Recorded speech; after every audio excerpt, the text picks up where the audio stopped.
चला गया, निकल पड़ा। तो रामकृष्ण मिशन में मेरा संपर्क आया, वहां के संतों ने बहुत प्यार दिया, मुझे बहुत आशीर्वाद दिए। स्वामी आत्मस्थानंद जी के साथ तो मेरी बड़ी निकटता बन गई। वो 100 साल तक करीब करीब जीवित रहे और जीवन के उनके आखिरी क्षणों में मेरी बहुत इच्छा थी कि वो मेरे पीएम हाउस में आकर के रहे, लेकिन उनकी जिम्मेवारी इतनी थी कि वो आए नहीं। जब मैं सीएम था तब तो आते थे, मुझे बहुत उनका आशीर्वाद मिलता था। लेकिन उन्होंने मुझे गाइड गाइड किया कि भाई तुम क्यों यहाँ अपना आए हो, तुम्हें जो करना है कुछ और काम है। तुम खुद के भलाई के लिए तुम्हारी प्रायोरिटी है कि समाज की भलाई के लिए है। विवेकानंद जी ने तो जो भी कहा है वो समाज की भलाई के लिए है। तुम तो सेवा के लिए बने हो। तो मैं एक प्रकार से वहां थोड़ा निराश भी हुआ, कोई उपदेश ही सुनने को मिला, मदद तो मिली नहीं। फिर मैं अपने रास्ते पर चलता रहा, कई जगह पे हिमालयन लाइफ में रहा, बहुत कुछ अनुभव किया, देखा, बहुत सारे जीवन के अनुभव रहे, कई लोगों से मिलना हुआ, बड़े बड़े तपस्वी लोगों से मिलने का मौका मिला। लेकिन मन स्थिर नहीं था मेरा। आयु भी शायद ऐसी थी जिसमें जिज्ञासा बहुत थी, जानना समझने की ख्वाहिश थी। एक नया अनुभव था, वहां की मौसम की दुनिया भी अलग थी, पहाड़ों में बर्फीले पहाड़ों के बीच में रहना होता था। लेकिन सबने मुझे घड़ने में बहुत बड़ी मदद की। मेरे भीतर की सामर्थ्य को अ, उसमें से बल मिला।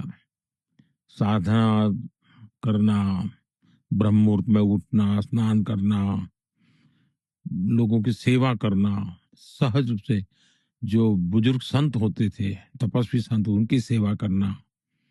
एक बार वहां पर नेचुरल कैलेमिटी आई थी, तो मैं काफी गांव वालों की मदद में लग गया। तो ये मेरे जो संत महात्मा जो भी जिनके पास कभी न कभी मैं रहता था, ज्यादा दिन एक जगह पे नहीं रहता था, मैं ज्यादा भटकता ही रहता था। एक प्रकार वैसा ही जीवन था।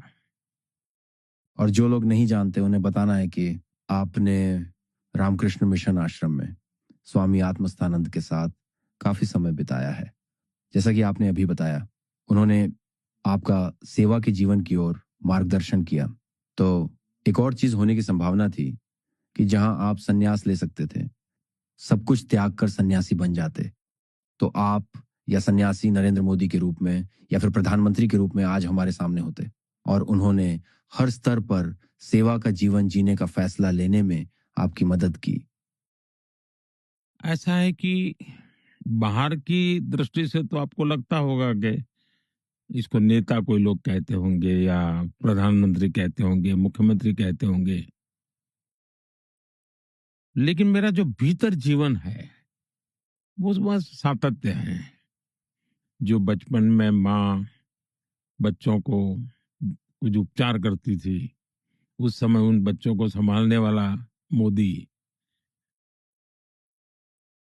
हिमालय में भटकता हुआ मोदी, या आज इस स्थान पर बैठ करके काम कर रहा मोदी, उसका सबके अंदर एक सातत्य है।